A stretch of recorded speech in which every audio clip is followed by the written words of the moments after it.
Hello students, this is Rohit Kushwaha and today we are going to discuss a very important part of chemical kinetics। तो बच्चों आज की class में जो हम लोग डिस्कस करेंगे वो सिर्फ और सिर्फ किसके लिए होगा, फर्स्ट ऑर्डर रिएक्शन के लिए होगा। ठीक है ना। अभी क्यों फर्स्ट ऑर्डर रिएक्शन के लिए होगा, क्योंकि यहाँ पर जो मैं फॉर्मूला यूज करूंगा वो किसके लिए होगा, सिर्फ और सिर्फ फर्स्ट ऑर्डर रिएक्शन का मैं फॉर्मूला यूज करूंगा। देखो कैसे, जैसे कि बच्चों देखो फर्स्ट ऑर्डर रिएक्शन में क्या होता है, रेट कांस्टेंट इक्वल टू होता है 1/T ln A not divide by क्या होता है, AT होता है।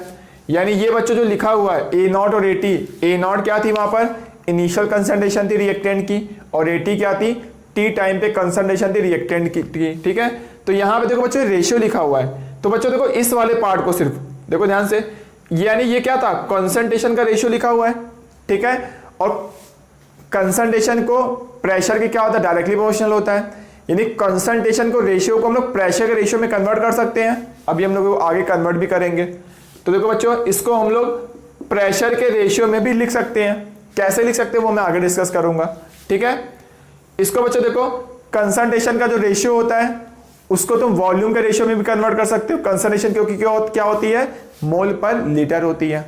तो बच्चों देखो इसी इक्वेशन को मैं वॉल्यूम के टर्म में भी लिख सकता हूं, और कंसंट्रेशन देखो बच्चों मोल्स के भी डायरेक्टली प्रोपोर्शनल होता है, तो इसको मोल्स के फॉर्म में भी लिख सकते हो। यानी देखो मैं इसी इक्वेशन को मोल्स के फॉर्म में भी लिख सकता हूं क्योंकि रेशियो लिखा हुआ है।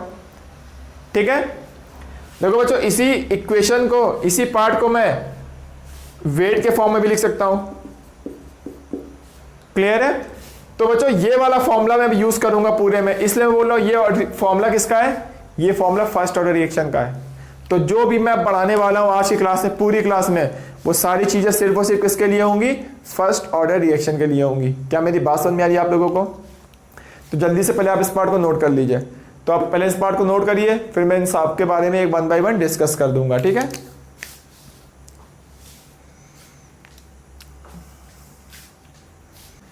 तो देखो बच्चों एक मैं बहुत ही अच्छा सा क्वेश्चन लेकर आया हूं। मैं आपको क्वेश्चन के थ्रू समझाने को ट्राई करता हूं। ठीक है, जैसे कि देखो यहाँ पर एक रिएक्शन दी हुई है और बोला ये जो रिएक्शन है कौन सी है, फर्स्ट ऑर्डर रिएक्शन है। तो आज की क्लास में लोग जितना भी कुछ पढ़ेंगे सब और का सब किसके ऊपर होगा, सिर्फ और सिर्फ फर्स्ट ऑर्डर रिएक्शन के लिए होगा। ठीक है, तो देखो यहाँ पे क्या बताया गया है, बोला गया कि initial pressure of reactant is P2। Initial pressure P2 माना गया है। After T time pressure of reactant becomes P3, find the value of K। यानी आपको बस सिंपल K का एक्सप्रेशन लिखना है। ठीक है, अब देखो K का एक्सप्रेशन जो आएगा, जो भी क्वेश्चन में दिया सिर्फ उसके टर्म में लिखोगे, यानी किसके टर्म में, P2 और P3 के टर्म में। मैं देखो बताता हूं कैसे लिखोगे। तो बच्चों देखो फर्स्ट ऑर्डर रिएक्शन है, फर्स्ट ऑर्डर रिएक्शन में K इक्वल टू क्या होता है, 1/T होता है ln, यहां पे क्या होता है A नॉट बाई AT होता है। ठीक है, और A नॉट क्या थी, कंसंट्रेशन थी, आपको याद होगा। और बच्चों देखो PV इक्वल टू क्या होता है, nRT होता है। तो P इक्वल टू क्या होगा, N/V इंटू RT होगा, और N/V को हम लोग कंसंट्रेशन बोलते हैं। P इक्वल टू क्या हो गया, CRT हो गया। यानी मैं ये बोल सकता हूँ P1/P2 का रेशियो क्या होगा, जो C1/C2 का रेशियो होगा। यानी यहाँ पर कंसंट्रेशन के रेशियो को हम लोग प्रेशर का रेशियो लिख सकते हैं। ठीक है, तो मैं यहाँ पर देखो प्रेशर का रेशियो लिख देता हूँ। तो यहाँ पर K इक्वल टू क्या होगा, 1/T ln P not by PT हो जाएगा। क्लियर है, तो मैं इस पार्ट को रफ कर दूं।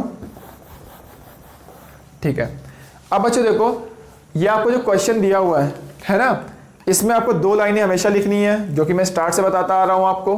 कौन कौन सी लाइनें, T इक्वल टू 0 और T इक्वल टू T। तो T इक्वल टू 0 पे हम लोग क्या लिखते थे, याद करो, हम लोग लिखते थे इसकी इनिशियल कंसंट्रेशन कितनी मानते थे, याद करो Kp और Kc पढ़ा था केमिकल इक्विलिब्रियम में। तो किसी भी रिएक्शन को हम लोग 2 फॉर्म में लिख सकते हैं, एक तो इन टर्म्स ऑफ कंसंट्रेशन, एक तो इन टर्म्स ऑफ प्रेशर। जब इन टर्म्स ऑफ कंसंट्रेशन लिखते हैं तो हम लोग Kc बोल रहे थे, जब इन टर्म्स ऑफ प्रेशर लिखा था तो इक्विलिब्रियम कांस्टेंट को Kp बोल रहे थे। तो यहाँ हम लोगों को प्रेशर का टर्म में लिखना है। ठीक है, तो मैंने मान लिया कि इसका इनिशियल प्रेशर कितना है, P नॉट है, जैसे कि A नॉट मानते थे वैसे P नॉट मान लिया। ठीक है, T टाइम पर क्या होगा, इसका प्रेशर डिक्रीज करेगा। कैसे डिक्रीज करेगा, जैसे जैसे टाइम निकलेगा वैसे रिएक्टेंट डिक्रीज करेगा, रिएक्टेंट के मोल कम होंगे, रिएक्टेंट के मोल कम होंगे तो रिएक्टेंट का प्रेशर कम होगा, क्योंकि PV इक्वल टू nRT से क्या होगा, प्रेशर डायरेक्टली प्रोपोर्शनल मोल होता है। ठीक है, तो बच्चों देखो यहाँ पर जो K का एक्सप्रेशन आएगा वो क्या आएगा, के इक्वल टू होता है 1/T ln पी नॉट क्या था, इनिशियल प्रेशर था, और ये क्या था, टी टाइम पे प्रेशर था, ठीक है। तो पीटी लिखा था, यानी यहां पर अगर वैल्यू रखो तो क्या आएगा, पी नॉट डिवाइड बाई, ये लिख सकते हो पी नॉट माइनस पी, यानी इसी को हम लोग क्या बोल रहे थे, इसी को हम लोग पीटी बोलते हैं, ठीक है। ये हम लोग पहले ही पढ़ चुके हैं, तो ये हम लोगों ने लिख दिया। अब अच्छा अगर आप ध्यान से देखो, इनिशियल प्रेशर ऑफ रिएक्टेंट कितना दिया हुआ है, P2 दिया है क्वेश्चन में, यानी हम लोगों ने क्या माना हुआ है, इनिशियल प्रेशर P नॉट माना है, बट उसने वैल्यू कितनी दी है, उसने बोला है P नॉट नहीं है, कितना है, ये P2 है, ठीक है।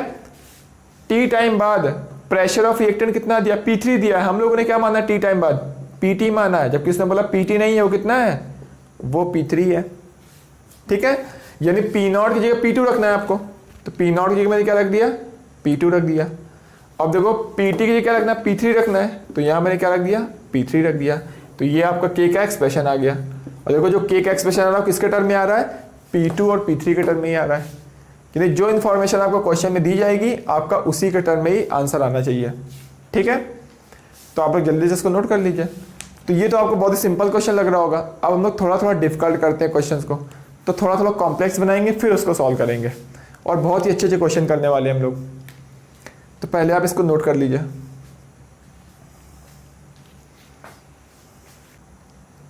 तो बच्चों देखो, एक मैं बहुत ही अच्छा सा क्वेश्चन लेकर आया हूं, जैसा कि आपको दिख रहा होगा, रिएक्शन मैंने सेम ली हुई है, तो इस रिएक्शन दी हुई है और ये बोल दिया कि फर्स्ट ऑर्डर रिएक्शन है, ठीक है। अब इन्फॉर्मेशन क्या दी है कि इनिशियल प्रेशर दिया हुआ है P2 है, and total pressure after time T is P3 दिया हुआ है। तो ये किनके प्रेशर दिए हुए हैं, ये रिएक्टेंट का प्रेशर दिया हुआ है, ठीक है। तो बच्चों देखो, दो लाइनें आपको हमेशा लिखनी है। कौन कौन सी लाइनें, जब भी प्रेशर के टर्म में क्वेश्चन दिया हो तो T इक्वल टू 0 और T equal to T। Initial pressure मैंने कितना मान लिया, P नॉट मान लिया, ठीक है। तो P नॉट माइनस क्या हो जाएगा, P हो जाएगा, जिसको हम लोग क्या बोलते हैं, PT बोलते हैं। तो ये 2P हो जाएगा और ये P हो जाएगा। क्या मेरी बात समझ में आ रही है आप लोगों को, चलो ठीक है। अब देखो बच्चों, अगर ऐसा लिखा होता है, इसी को देखो हम लोग क्या लिखते हैं, इसी को हम लोग PT लिख देते हैं, है ना। मतलब T टाइम पे प्रेशर किसका, रिएक्टेंट का। तो याद करो बच्चों, रेट कांस्टेंट इक्वल टू क्या होता है, 1/T होता है ln P not by PT होता है। P नॉट मतलब इनिशियल प्रेशर रिएक्टेंट का, और PT मतलब T टाइम पर प्रेशर, ठीक है। तो दो लाइनें आपको हमेशा लिखनी पड़ेगी, और ये वाला पॉइंट आपको हमेशा लिखना पड़ेगा। अब क्वेश्चन पर आते हैं, देखो तो K इक्वल टू है 1/T ln P नॉट। अब PT की वैल्यू कितनी है, देखो ये है P नॉट माइनस P, तो ये आपका K का एक्सप्रेशन आ गया। बट यहाँ पे जो K का एक्सप्रेशन आया है वो P नॉट और P के टर्म में है, तो P नॉट और P तो कहीं भी क्वेश्चन में दिया ही नहीं है, यानी वो तो मैंने एज्यूम किया हुआ है। तो आपको आंसर कैसे निकालना है, आंसर आपको P2 और P3 के टर्म में निकालना है। तो बस अब इस वैल्यू को इससे रिप्लेस करना है। तो देखो हम लोग कैसे रिप्लेस करेंगे, तो मैंने यहाँ पे लिखा नहीं है, यहाँ पे क्या पूछ रहा है, एक्सप्रेशन ऑफ K पूछ रहा है, ठीक है, जो पहले पूछा गया था इसके। तो देखो बच्चों ध्यान से, इनिशियल प्रेशर हम लोगों ने कितना माना है, P नॉट माना है, और बोल रहा है कि इनिशियल प्रेशर P नॉट की जगह उसने क्या दिया हुआ है, P2 दिया हुआ है, ठीक है।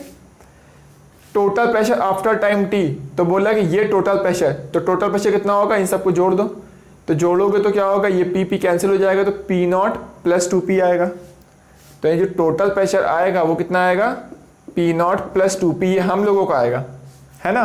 जबकि उसने वैल्यू कितनी दी है, उसने बोला कि ये वाली वैल्यू कितनी है, ये वैल्यू P3 है। टोटल प्रेशर कैसे निकाला, इन सबको T टाइम पे सबके प्रेशर को ऐड कर दो तो टोटल प्रेशर आ जाएगा, जो कि वैल्यू ये आ गई। तो हम लोगों का ये आया है ना, बट उसने क्वेश्चन में क्या दिया है, उसने क्वेश्चन में P3 दिया हुआ है, ठीक है। तो देखो बच्चों, P नॉट की वैल्यू P2 है, तो मैं यहाँ P2 रख देता हूँ, तो ये हो गया P2 plus 2P equal to कितना आ गया, P3 आ गया। तो यहाँ से P की वैल्यू कितनी आ गई, P3 minus P2 divide by 2, ये आ गई P की वैल्यू, और ये आ गई P नॉट की वैल्यू। तो बस अब P और P नॉट की वैल्यू को इससे रिप्लेस कर दो, डायरेक्ट आंसर आ गया। तो यहाँ पे क्या होगा, K का एक्सप्रेशन, तो K इक्वल टू होगा 1/T आ गया, ये हो गया ln P नॉट क्या हो जाएगा, ये P2 है, डिवाइड बाई ये क्या हो जाएगा, P2 माइनस ये कितना होगा, P की वैल्यू है P3 minus P2 divide by 2। बस इसको सॉल्व कर लो, डायरेक्ट आंसर आ गया, ठीक है ना। तो इसको पूरा सॉल्व करना, मैंने तो डायरेक्ट लिख दिया है आपको, लेकिन पूरा सॉल्व करना पड़ेगा। तो यहाँ पे क्या करोगे, 2 का मल्टीप्लाई करोगे और इस 2 को ऊपर शिफ्ट कर दो, तो आप सॉल्व कर लेना इसको। अगर आपको इससे रिलेटेड अभी भी कोई डाउट हो तो प्लीज़ कमेंट करके जरूर पूछना, ठीक है ना। कोई डाउट होगा तो मैं वहाँ डिस्कस कर दूंगा। तो आप जल्दी से इसको पहले नोट कर लीजिए।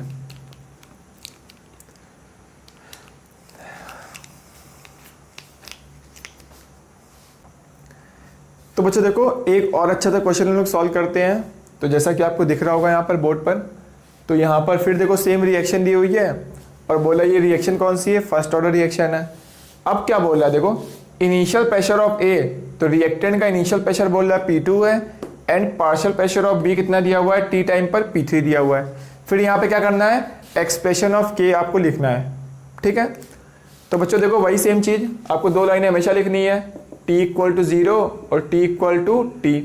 T = 0 पे कितना मानोगे, इनिशियल प्रेशर P0 मान लिया, ये P0 - P मान लिया, मतलब ये क्या हो गया, ये PT हो गया पूरा, ठीक है।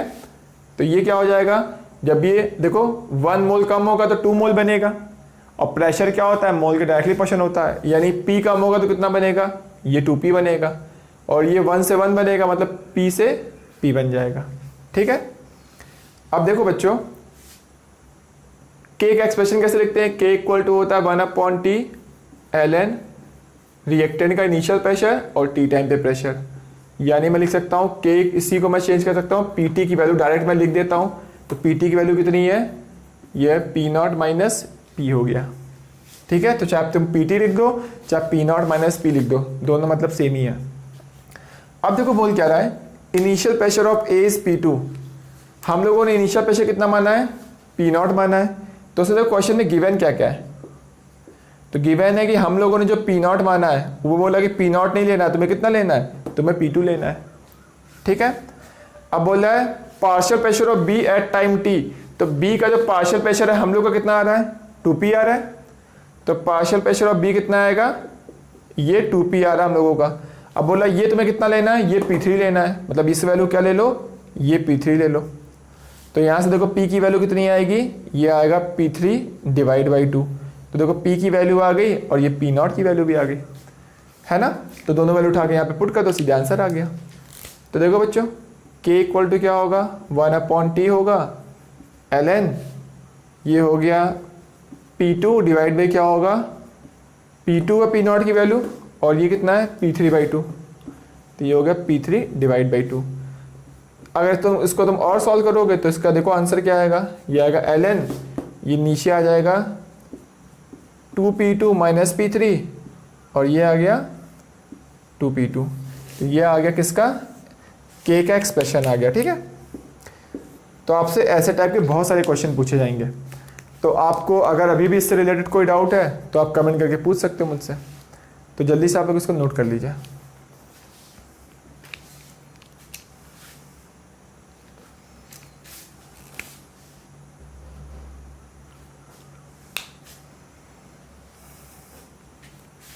तो देखो बच्चों, एक बहुत ही अच्छा सा क्वेश्चन लेकर आया हूं मैं, जैसा कि आपको दिख रहा होगा ये क्वेश्चन। तो पहले मैं आपको क्वेश्चन के बारे में समझा देता हूं, ठीक है। तो जैसे देखो लिखा हुआ है 2A है, ये गैशियस फॉर्म में है, यानी ये रिएक्टेंट दिया हुआ है। अब प्रोडक्ट क्या है, 3B gaseous plus 4C gaseous plus D solid है प्लस E लिक्विड है। और बोला ये कौन सी ऑर्डर रिएक्शन है, ये फर्स्ट ऑर्डर रिएक्शन है, ये क्वेश्चन में गिवन है। अब क्या बोल रहा है, तो पहले क्वेश्चन पढ़ने से पहले ही तुम्हें 2 लाइनें लिखनी पड़ेगी हमेशा, ठीक है। तो पहले मैं लिख लेता हूँ, T = 0 पे क्या होगा, इसका इनिशियल प्रेशर P0 मान लिया मैंने। T = T टाइम पे क्या होगा, ये P0 - 2P हो जाएगा, ठीक है। इसको हम लोग क्या बोलेंगे, इसको PT बोलेंगे। अब देखो जब ये रिएक्टेंट क्या होगा, कम होगा तो प्रोडक्ट बनेगा, तो ये 2P कम हुआ तो कितना बनेगा, देखो बच्चों यहाँ पर ये 3P बन जाएगा, ये कितना बन जाएगा, 4P बन जाएगा, ठीक है। तो वो भी गैशियस है, ये भी गैशियस है, ये भी गैशियस है ना। अब बताओ बच्चों, ये क्या बनेगा, ये गैशियस फॉर्म में होगा, ये तो सॉलिड है, और ये क्या है, लिक्विड है। तो मेरे गैशियस फॉर्म को देखो मैंने लिख दिया, ऐसा हम लोग ऑलरेडी पढ़ चुके हैं। कब पढ़ा था हम लोगों ने, केमिकल इक्विलिब्रियम में। तो इसको रिएक्शन को किस टाइप से लिखते हैं वो मैं ऑलरेडी डिस्कस कर चुका हूँ, ठीक है। तो देखो सॉलिड और लिक्विड का क्या होता है, सॉलिड और लिक्विड का वेपर प्रेशर होता है, है ना। और गैस का क्या होता है, वो पार्शियल प्रेशर होता है। ये कब पढ़ा था हम लोगों ने, गैसियस स्टेट में डिस्कस किया था। तो बच्चों हम लोग यहाँ ध्यान से देखो, तो initial pressure of the container is P not दिया हुआ है और मैंने भी कितना माना हुआ है, पी नॉट माना हुआ है, ये तो चलो ठीक है। अब बोला total pressure at time T पे कितना है, वो P1 है। अब देखो वेपर प्रेशर ऑफ E दिया हुआ है P2। देखो D के बारे में नहीं दिया हुआ है, मतलब D वोलाटाइल नहीं है। ऐसा पढ़ा था हम लोगों ने कब, वो उसमें क्या बोलते हैं सॉल्यूशन चैप्टर में। तो मैंने बोला था सॉलिड और लिक्विड का क्या होता है, वेपर प्रेशर होता है, और गैस का क्या होता है, पार्शियल प्रेशर होता है, ठीक है ना। और सॉलिड लिक्विड वोलाटाइल होंगे तो इवापोरेट करेगा, लिक्विड तो इवापोरेट करेगा, सॉलिड अगर वोलाटाइल है तो वो भी इवापोरेट करेगा। अभी कैसे पता चलेगा सॉलिड वोलाटाइल है कि नहीं है, तो अगर कभी भी क्वेश्चन में आपको वेपर प्रेशर के बारे में दिया हुआ है मतलब वो वोलाटाइल है, अगर वेपर प्रेशर के बारे में नहीं दिया हुआ है मतलब वो वोलाटाइल नहीं है। तो देखो डी के बारे में कोई भी इंफॉर्मेशन नहीं दी है, मतलब डी क्या है तुम्हारा, नॉन वोलाटाइल है। और नॉन वोलाटाइल है तो गैसियस फॉर्म में होगा ही नहीं, होगा ही नहीं तो क्या होगा, प्रेशर ही नहीं लगाएगा, ठीक है ना, तो इसका प्रेशर नहीं लगेगा। लेकिन ई लिक्विड फॉर्म में और लिक्विड का देखो वेपर प्रेशर क्वेश्चन में दिया है, इसका मतलब ई क्या है, ई वोलाटाइल है। तो ये कितना बोल रहा है, ये वैल्यू बोल रहा है ये P2 है, ठीक है। चलो फिर बहुत अच्छी बात है। अब देखो क्या क्या गिवन है वो देखते हैं। तो पहले के का एक्सप्रेशन लिखते हैं। के का एक्सप्रेशन क्या आएगा, के इक्वल टू आएगा 1/T ln P0 बाई क्या होता है, PT होता है। अब देखो वहां से PT की वैल्यू कितनी है, तो मैं रख देता हूं, जो PT की वैल्यू है वो कितनी है, P0 माइनस 2P है, तो मैंने इसको भी लिख दिया। अब चलो आते हैं यहाँ पर क्वेश्चन में क्या है, इनिशियल प्रेशर P0 दिया है, हम लोगों ने भी P0 माना है, मतलब यहाँ पर जो हम लोगों ने माना हुआ है P0 और दिया भी है P0, ये तो सही है। अब दूसरा देखो टोटल प्रेशर की बात कर रहा है, टोटल प्रेशर।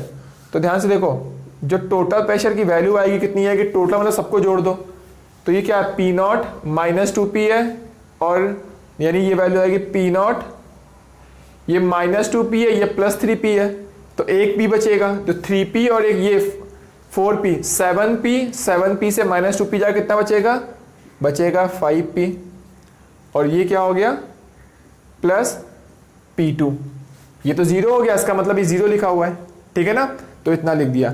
तो टोटल प्रेशर हम लोगों का इतना आ रहा है। अब उसने बोला कि टोटल प्रेशर कितना है, P1 है, मतलब ये वाली वैल्यू कितनी दी है क्वेश्चन में, P1 दी है।